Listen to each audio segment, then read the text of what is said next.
Okay, so we're going to talk about phase 2 rotator cuff rehab. So initial phase was pendulum exercises, which again you really want to try to make passive.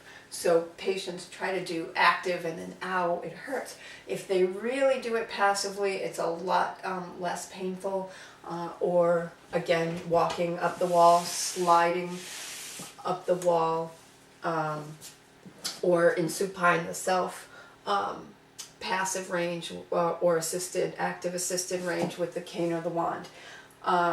Phase 2 is going to be strengthening, but I call it below 90 PREs. So when I write to my assistant, I put below 90 PREs, and she knows any exercise they do is going to be below this plane, but usually much lower.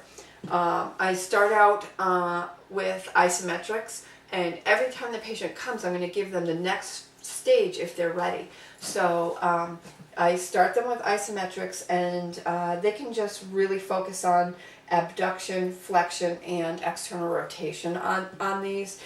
So for external rotation, I have them do it when they are standing at the copy machine waiting for copies, or if they're in the grocery store and they're in line, they can do these exercises. So no one can tell me you're too busy to do at least your external rotation rotator cuff exercises. So they're going to be trying to externally rotate but blocking it with their other hand. So you could stand there and really no one would know you were doing it.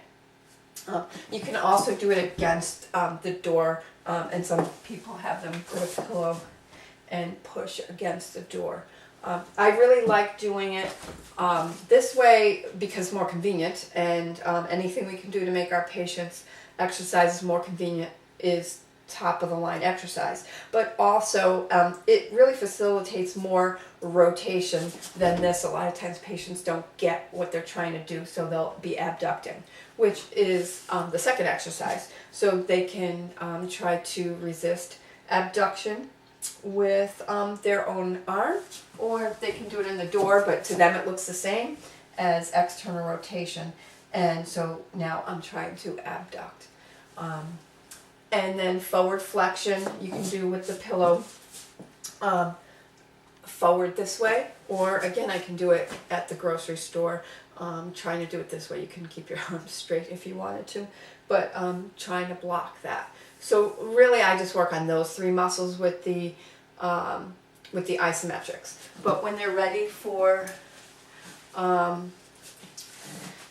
little bit upgraded exercises, I use TheraBand, and so they tie it to a doorknob. I usually have them tied to the doorknob on the other side of the door. For two reasons. One, TheraBand can come untied. It's not real easy to tie. But also then it tells someone on the other side something's going on the other side of that door. And so they're going to make sure they knock or say, what the heck are you doing?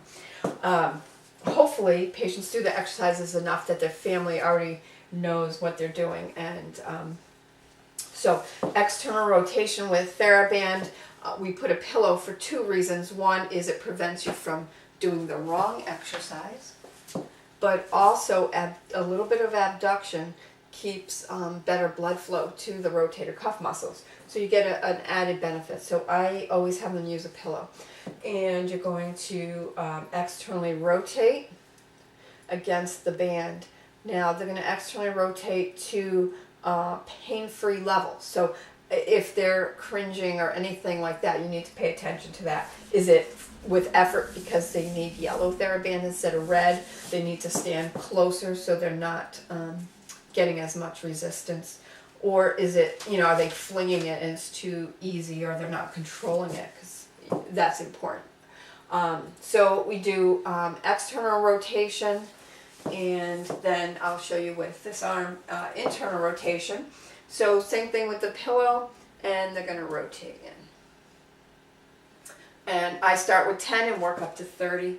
And then the deltoid exercises and the adductor. So we don't need a pillow for these.